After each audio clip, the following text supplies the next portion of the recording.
Hey guys, Dr. Cliff here with HearingLoss.com, and in this video, I'm talking about ways to prevent moisture from damaging your hearing aids.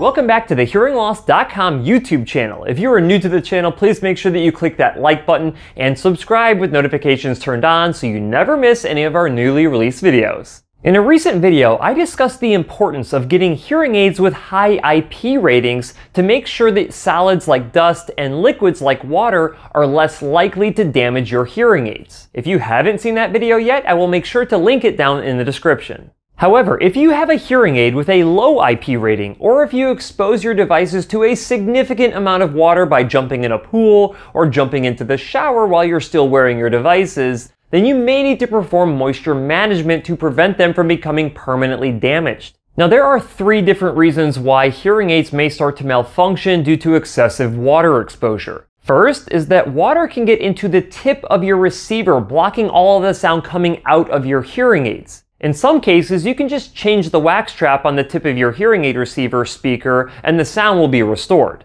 Second is that water can cover the microphones of your hearing aids, preventing sound from getting into the hearing aid, which means that there is no sound for the hearing aid to even amplify. And third is that the water has infiltrated the wax trap or the body of the hearing aid, which can cause a short circuit. Essentially, water has ions that are terrific at conducting electricity. So if water makes contact with a functioning circuit that has electricity flowing through it, it can create unnecessary connections, which can cause damage to the circuit. This is why you always want to make sure that you power down your hearing aids immediately if you ever get them wet. So what can you do to prevent water from damaging your hearing aids permanently, leading to expensive repairs? Well, you could purchase a hearing aid with a very high IP rating like IP68. This is the highest rating that a hearing aid can have, indicating its resistance to solids and liquids. This way, water is much less likely to get into your hearing aids and cause any damage. You could make sure to just avoid water at all costs and make sure that you never wear them in the pool or in the shower.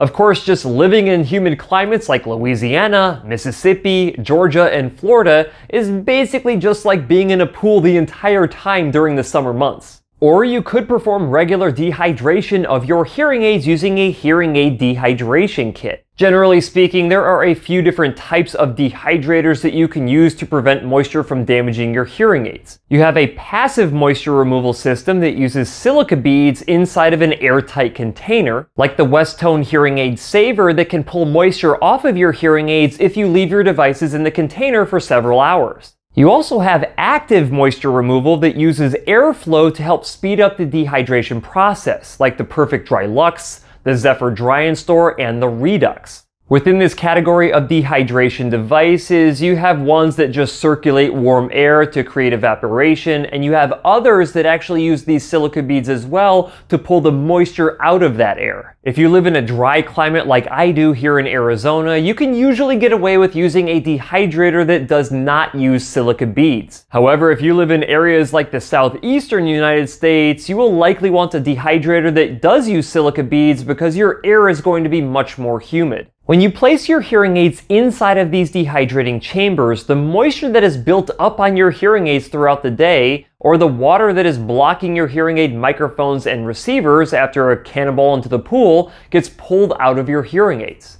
The biggest issue of using hearing aid dehydrators today is that if you have rechargeable hearing aids, you cannot dehydrate them overnight because you have to charge the batteries inside of your hearing aids. This is why if you have rechargeable hearing aids, you need to get a dehydrator that can dehydrate your hearing aids in minutes rather than hours, which means that you need an active dehydrator like the Redux or Perfect Dry Luxe, which take around 30 minutes to dehydrate your hearing aids. At the end of the day, besides having earwax and dead skin cells clogging your wax traps and microphones, water is one of the leading causes of hearing aid malfunction. So you need to make sure that you have a good moisture management plan in place. Alright guys, I hope you enjoyed this video. If you did, please hit that like button and make sure that you subscribe to the HearingLoss.com YouTube channel for more informational content, and I'll see you in the next video.